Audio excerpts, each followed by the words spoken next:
Good morning. Today, the Department of Justice, in coordination with the Homeland Security Task Force, announced the unsealing of 5 separate indictments against high-ranking CJNG leaders. We're also announcing today with the State Department more than $100 million in rewards for information leading to the arrest of not only the 5 that were just unsealed today, but 3 indicted, previously unsealed cases against additional CJNG leadership.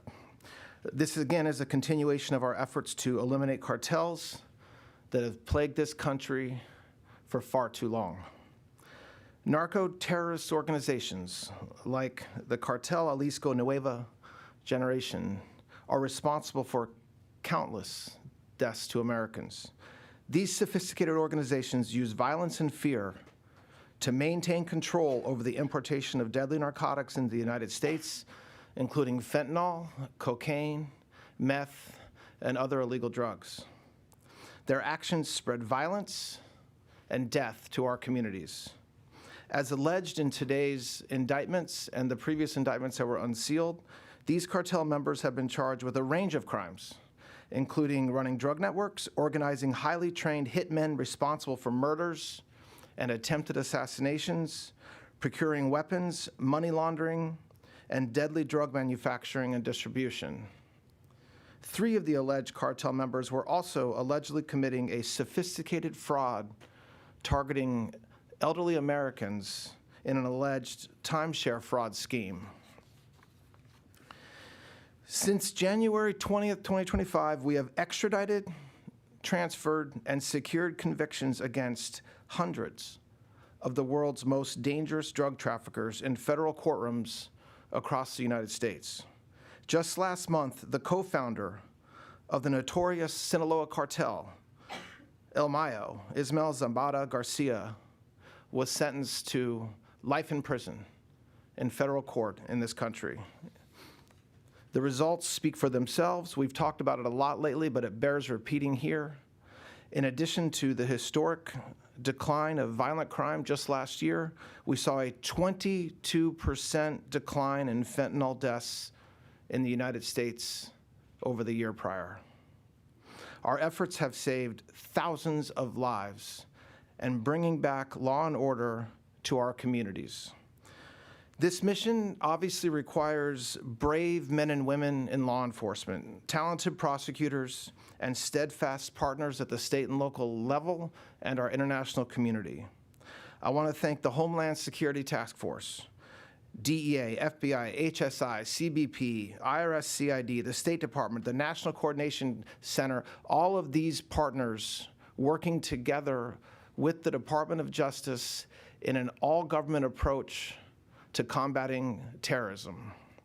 With these charges now made public, and again, these cases have been brought in 2 districts, in the Eastern District of New York, in Brooklyn, and here in Washington, D.C., and more than $100 million in rewards announced today by the State Department, the U.S. government will use all tools to bring these defendants to justice, no matter where they are.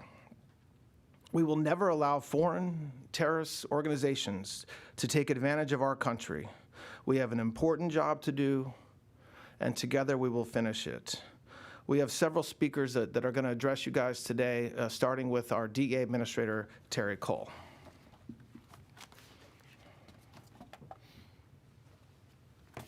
Good morning, and thank you, Mr. Attorney General. Since the inception, nearly 2 decades ago, CJNG has grown into one of the world's most dangerous and ruthless foreign terrorist organizations. CJNG was built on a vast criminal network that produces and distributes deadly drugs while sustaining its powerful influence via violence and corruption in Mexico. This includes members within the Mexican government who shield CJNG leadership from justice and facilitate drug trafficking, money laundering, and violence. CJNG's actions have resulted in the deaths of thousands of Americans. Americans that were lost way too soon.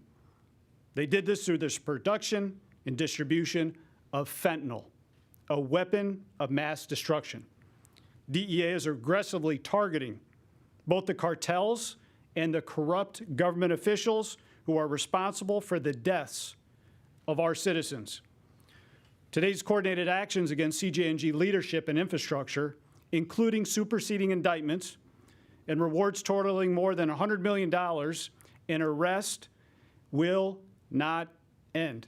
It sends a very clear message. This is just the beginning.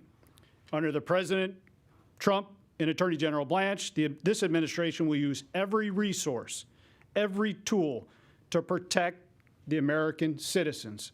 You see, this is about America first. This is about Americans first.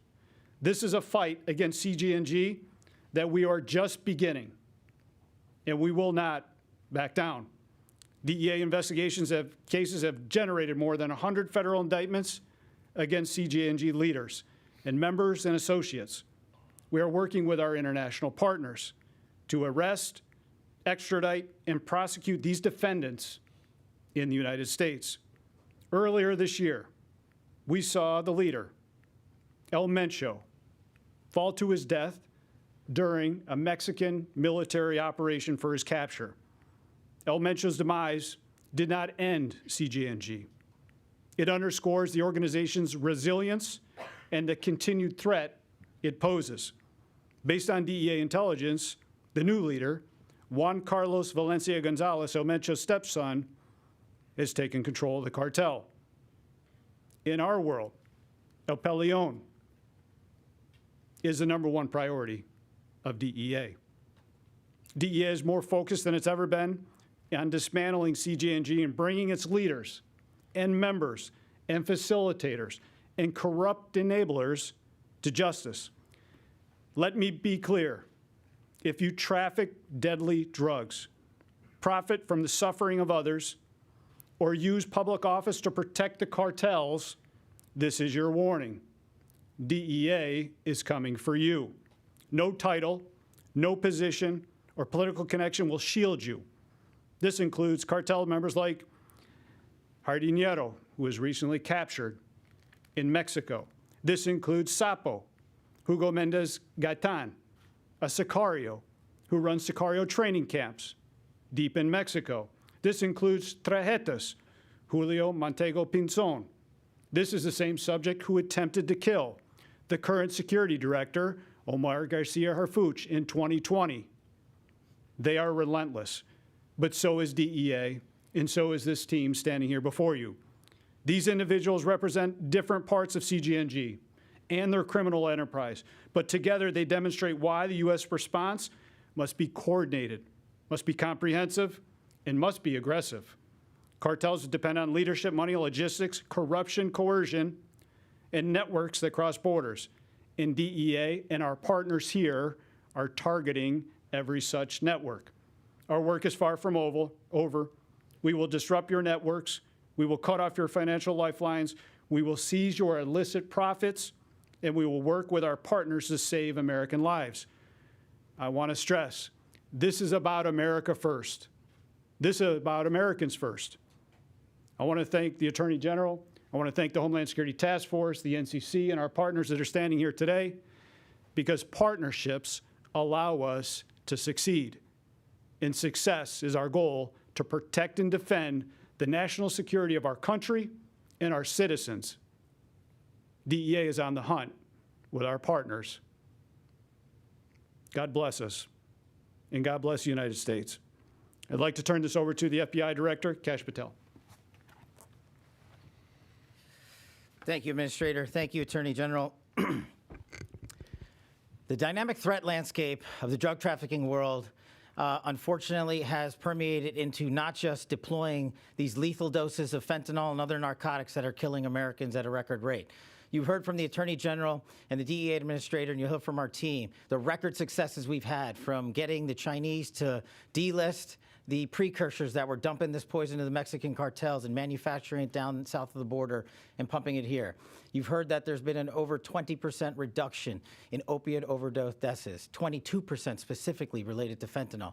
That is a monumental achievement thanks to President Trump's initiative and direction and push to manhunt federal foreign terrorist organizations wherever they exist and whatever umbrella they choose to operate under. The FBI here is here today to announce 3 of individuals who are being elevated to our most wanted perpetrators around the world, not for drug trafficking, but for fraud. You've seen what the president and the vice president have done under their anti-fraud task force. And thanks to the great leadership of Attorney General Blanche, we are not just attacking healthcare fraud here in the United States of America. Our adversaries are taking advantages of the loopholes and the lack of enforcement by the prior administration to fleece our senior citizens of their valuable life savings. And they are doing it in a sophisticated manner. And it takes a whole-of-government approach, which you see here represented today, led by the Attorney General, to execute on that mission to safeguard our senior citizens. These individuals, pursuant to the New York Field Office's investigation that began a few years ago, started call centers down south and across the world. The funds they utilized and they scammed out of these call centers from senior citizens from across America totaled over $400 million. They duped our seniors using their lives and their vacations only to have that money seized from them and that vacation and their retirements deprived from them. This FBI is laser focused with our interagency partners, not just on these foreign terrorist organizations for dumping these illicit narcotics into our country, but keeping up with the dynamic out. This is truly remarkable work that is a part of perpetrators to know is that there is no safe haven. We will give you no sanctuary. In the month of July, the FBI executed almost 30 foreign transfers of custody in over 15 separate countries for drug traffickers, terrorists, murderers, returning these individuals to America for justice. And most importantly, once they are in our justice system, we have seized these funds and we are going to get them back to the senior citizens that were fleeced of their life savings and their retirements. That is the mission of law enforcement. That is the collective mission of the interagency partnerships you see here today. I'm thankful to be able to stand shoulder to shoulder with these agencies, our prosecutors, the Department of Perpetrators, 1-800-CALL-FBI, 1-800-CALL-FBI. Our best partners are those in law enforcement, but as I've always said, our truly best partners are the American citizens around the world who've got eyes and ears everywhere. We want to hear from you. Thank you.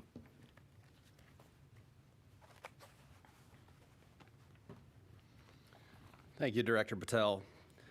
My name is Tyson Duva. I'm the Assistant Attorney General in charge of the Criminal Division here at Maine Justice. And the Criminal Division is proud to announce with our law enforcement partners here and with the leadership of President Trump and our Acting Attorney General Blanche, some new cases and rewards here based on recent events. Under President Trump and Acting Attorney General Blanche's leadership, the Department of Justice's main goal is to totally eliminate cartels like CJ&G. The Criminal Division, our partners, and those who you see here on this stage, carry out that fight every day.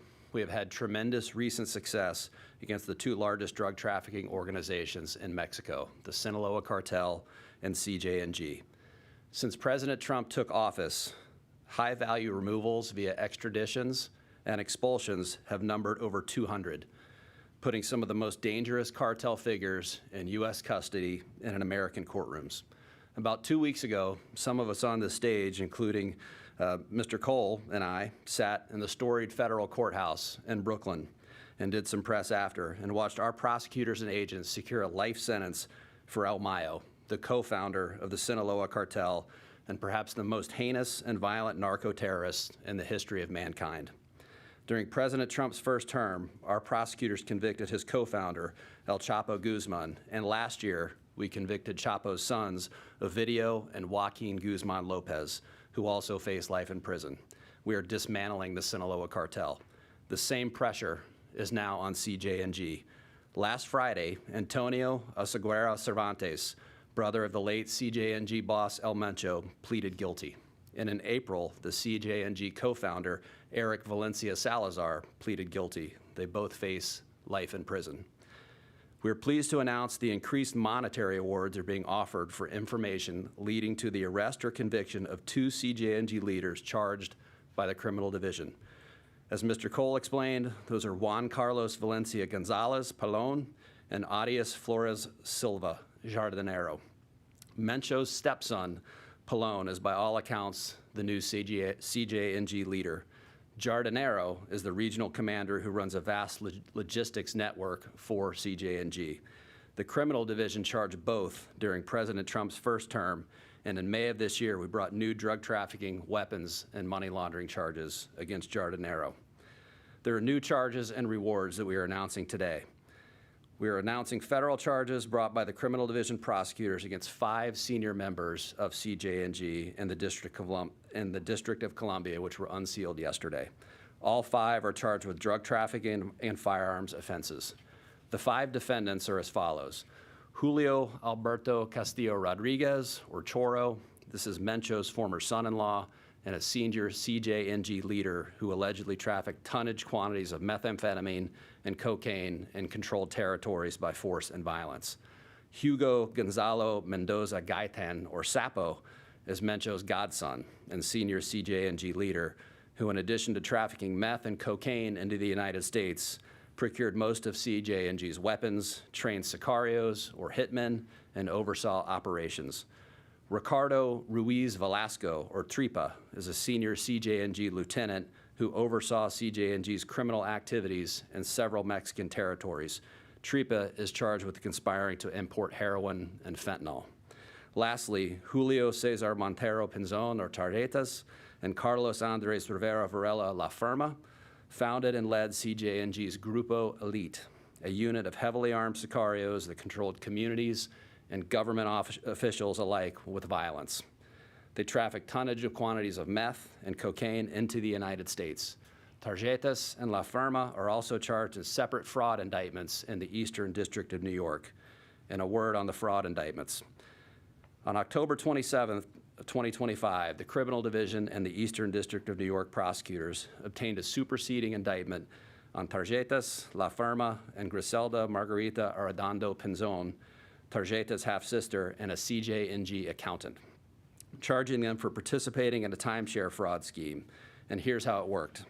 CJNG targeted Americans who were aspiring to own or already own timeshares in Mexico, many of them elderly, and promised them profits for selling or renting them. But first, the victims had to pay taxes and advance fees. Of course, the profits never came. Once someone paid, the fraudsters contacted them again, posing as lawyers or officials who could recover the money for another fee. Of course, it was fake. The scheme morphed and continued, with the fraudsters even claiming that the victims actually paid a cartel and would be arrested if they did not pay more, which they did.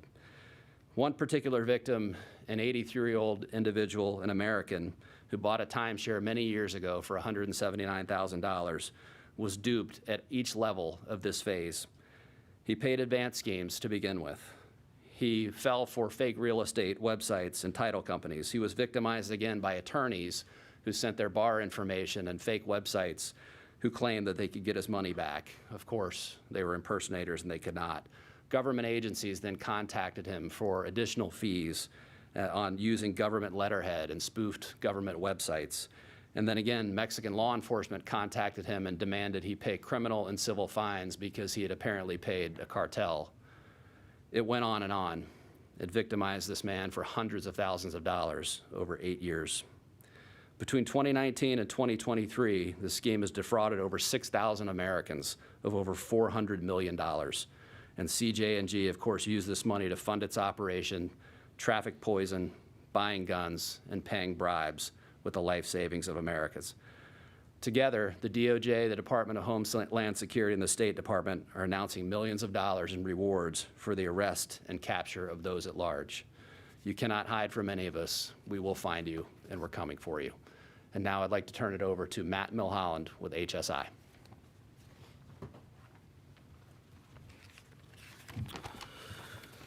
Good morning.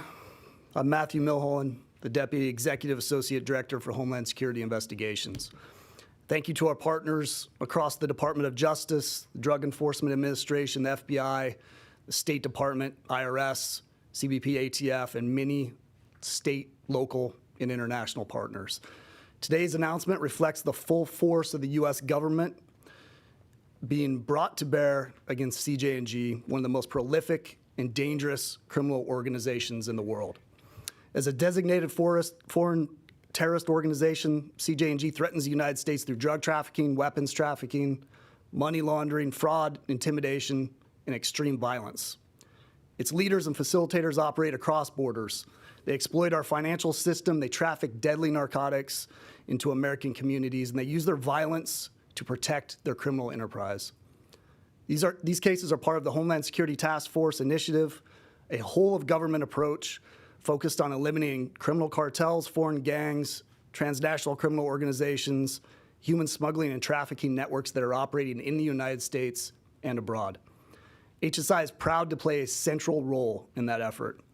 The cases highlighted today demonstrate how HSI, working through the HSTF and with our law enforcement partners, attacks those organizations at multiple points. Through their leadership, through their money, we attack their weapons, their facilitators, and the infrastructure they rely on to operate. One HSI-led initiative initiated by HSI Douglas, Arizona, targeted a weapons trafficking network moving firearms and ammunition from the United States to CJNG members in Mexico. Through coordinated efforts with CBP, ATF, and HSI offices in Mexico and Mexican law enforcement partners, HSI helped to identify and disrupt the network allegedly supporting SAPO. As alleged in court filings, SAPO procured weapons for CJNG, trained sicarios at cartel training camps, and he oversaw violent operations across multiple strategic locations. A second HSI-led investigation conducted by HSI Carolina's Financial Crimes Task Force targeted drug trafficking and money laundering operations linked to Diaz Flores Silva, an alleged high-level CJNG leader who was arrested by Mexican authorities in April of 2026. To date, those efforts have resulted in the seizure of more than $6 million in bulk U.S. currency, 1,100 kilograms of cocaine, 94 kilograms of meth, aircraft, firearms, and the rest of 19 individuals. Those seizures matter. Every dollar seized is money that cannot be used to buy weapons, to corrupt officials, or to further criminal activity. Every firearm taken out of circulation is one less tool for intimidation and violence. Every kilogram of narcotics intercepted represents poison that will not reach American communities. Through the Homeland Security Task Force initiative and in partnership with DOJ prosecutors, we are aligning our efforts against cartels and transnational criminal organizations that threaten the American people. Our message to CJNG leaders is clear. If you target the United States, our communities, and our citizens, Homeland Security investigations will pursue you. We will follow the evidence, we will follow the money, and we will work inside and outside our borders to find you. I want to thank the investigators, the analysts, the prosecutors, our international partners who contributed to these cases. Their work is difficult, it's complex, it's often dangerous, but it's essential to protecting the American people. Thank you.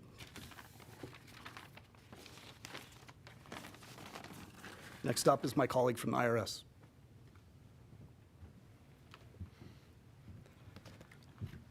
Good morning, everyone.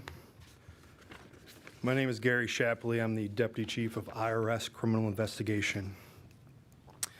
Today marks a pivotal moment in our fight against the CJNG. The coordinated actions announced today reflect the full force of the U.S. law enforcement, and I'm proud and honored to be on a stage with these folks next to me. IRS Criminal Investigation has played a critical role in exposing and disrupting CJNG's financial networks. Our expertise in tracing illicit proceeds, unraveling complex fraud schemes, and targeting money laundering organizations is central to today's actions.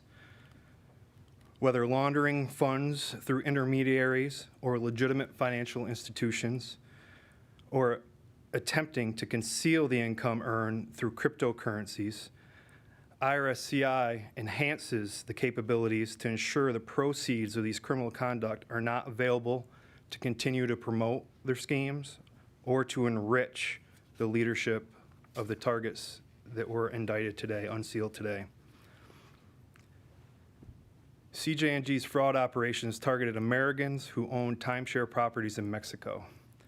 Victims were cold called, manipulated with fraudulent documents, and pressured into sending money. Oftentimes, U.S. victims lost their entire life savings to these schemes. After CJ&G's designation as a foreign terrorist organization, it became even more important to pursue prosecutions against these perpetrators, and IRCI's work resulted in obtaining direct evidence critical for prosecution. Operation Borrowed Time was a cryptocurrency money laundering operation led by IRS Criminal Investigation in close coordination with the FBI and DEA. Our New York team uncovered direct communications with CJ&G leaders, including those individuals indicted today. IRSCI, when we're on the stage, you know that we're coming after everything. We're going to find your funds, we're going to find your money, and there's going to be no border that we can't cross to find and to take that money back to make the Americans whole that were defrauded. Today's coordinated actions send a clear message. No criminal organization is beyond the reach of U.S. law enforcement, and we will use every tool at our disposal, whether it's financial tracing, undercover operations, asset forfeiture, and prosecution, to dismantle the CJ&G and defend our communities. I want to thank our New York team and all of our partners up here on stage, and it just shows the resolve of this administration and the United States government to protect the United States citizens. Thank you.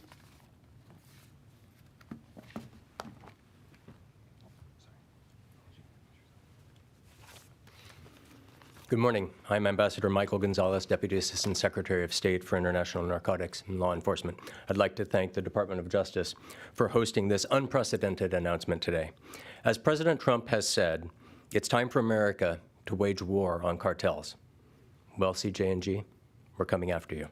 Today, in this historic action supporting President Trump's directive to eliminate narco-terrorist cartels, the State Department is announcing more than $100 million in reward money for information leading to the arrest and/or convictions of 8 leaders and associates of Cartel de Jalisco Nueva Generación. This includes a $25 million reward offer for Juan Carlos Valencia Gonzalez, also known as Pelon, the leader of CJ&G, who rose to power following the death of the cartel's former boss, El Mencho. Pelon and his vicious organization are directly responsible for poisoning many American communities with illicit fentanyl, heroin, cocaine, and methamphetamine, and fueling massive violence. They are responsible for the murders of hundreds of thousands, including countless American citizens. 7 additional rewards today, ranging from $2 million to $15 million, each targets others among the high-ranking officials of CJ&G. These rewards are offered under the State Department's Narcotics Rewards Program and our Transnational Organized Crime Rewards Program. These have been proven highly effective tools in assisting U.S. law enforcement in identifying and bringing to justice over 90 major violators of U.S. laws, and they've paid more than $200 million in reward money to date.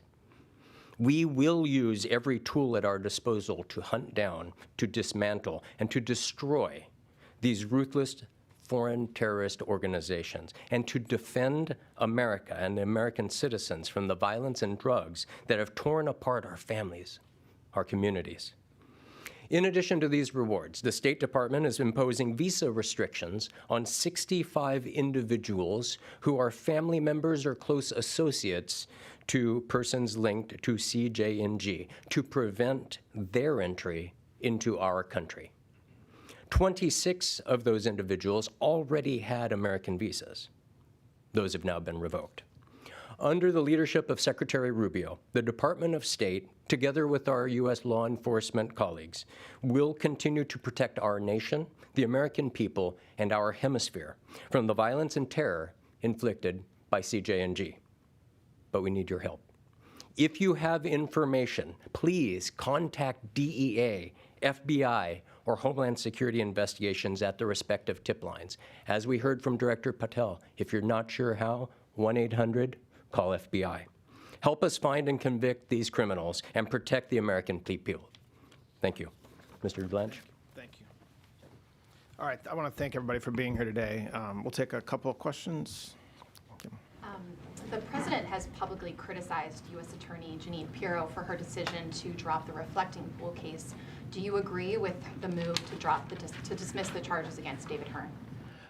So I think that U.S. Attorney Pirro, over the past year and a half that she's been there, year plus, has led an unprecedented effort to literally just turn this city on its head and to be a safe place for all of us to live and eat.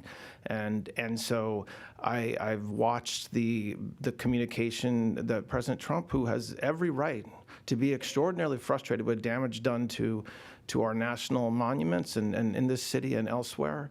But Judge Pirro is doing a great job, and our city, Washington, D.C., is a lot safer in no small part to her effort and the prosecutor's efforts that she works with. To follow up on that question, were you aware that U.S. Attorney Pirro was going to drop the charges against David Hearn? And if so, did you approve of that decision?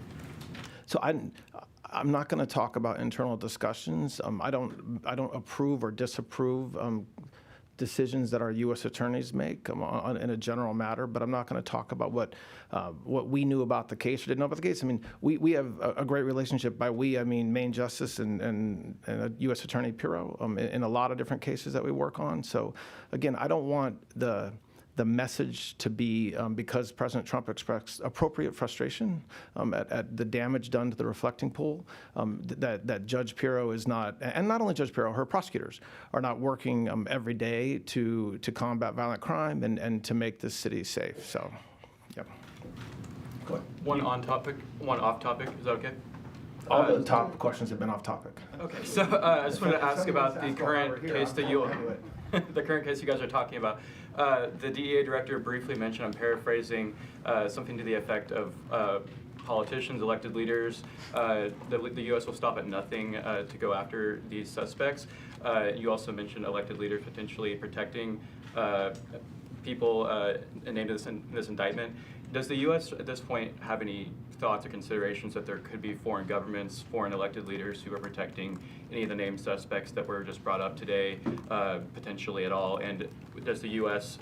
Believe that it would be necessary potentially to charge any foreign elected leaders if that was happening in this case? You want to answer initially, then I can follow up? Sure. Go ahead. So I think what's important here, in my remarks, this is about Americans first and America first.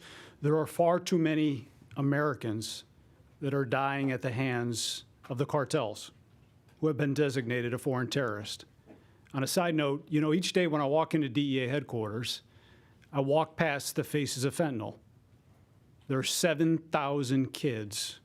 Their pictures are on our wall. There's another 25,000 parents that have petitioned to have their kids on the wall who have died at the hands of the cartels in fentanyl. They were poisoned. That's a fraction of the damage that the cartels are doing. And we've all seen with a recent indictment that was unsealed in the Southern District of New York, there is corruption. And we were going to pursue that because we see the corruption as one. Cartel activity, corruption is cartel activity. They are enablers. And we will pursue it to the ends to protect our citizens in our country. Thank you. Yeah, I actually don't have any follow-up. I'll take one more, Alex. Yeah, I mean, so you've declined to say whether you stand by Jeanine Pirro's decision to drop that case. What message does it send, though, if President Trump fires a U.S. attorney because she determined there was not sufficient evidence to charge 4 people with a crime? Did he fire her? I mean, what message would it send us, Ed, if Hypothetically, if the president chose to fire a United States attorney, it turns out he's allowed to do that because he's the president of the United States. So I don't. And by the way, if President Trump wanted to fire anybody, right, and within his administration, he understands he has the power to do that. So when he makes a decision about whether to fire a U.S. attorney or anybody else, that's his. As far as any message, what I said earlier, Alex, is true, which is that when you look at the D.C. U.S. Attorney's Office's body of work, over the past year and a half and where we are in this city compared to where we were, they are doing a phenomenal job. Now, does that mean that every case goes exactly the way that President Trump or I want or U.S. Attorney Pirro wants? I mean, of course not. It doesn't. So I think that what you've seen play out in the press with respect to President Trump and U.S. Attorney Pirro is it's all out there already. But I don't think that changes the fact that her prosecutors, her office, what they've done over the past year to transform this city into a place that we can all now walk around in after sunset is something that's incredible. So I don't think they're inconsistent with each other. All right, I'll take one more question. Sir, as you step into the next phase, presuming you're confirmed in this job, the president will certainly hold you accountable for moving forward with any of the cases that are in his sort of collection of desired outcomes, whether it's Comey, whether it is anything related to the reflecting pool. How do you advise the president on the difference between what he may want to see and the rules of evidence and the confines of law that you have to adhere to? It sounds like you're saying Judge Pirro got it right. And how would you advise the president on these matters going forward? Well, a couple reactions to that. One, my current job is the same as what my job will be. So to the extent that President, and as the Deputy Attorney General, I was in charge of the U.S. attorneys. So it's not as if I remain blissfully unaware of what will happen if I'm confirmed. President Trump is extraordinarily focused on making this country safe. And does that mean he's going to publicly and privately make sure that everybody in this government, not just DOJ, but everybody in this government is doing that?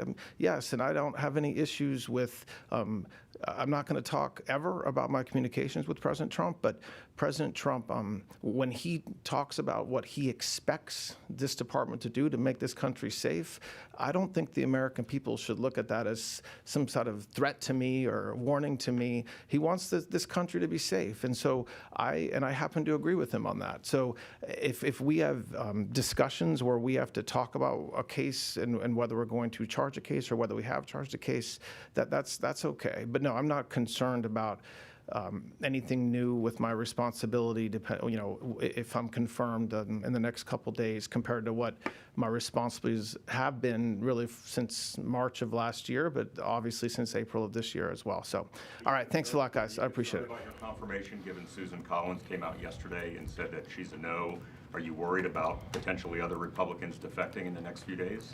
And what's your message to them if they do?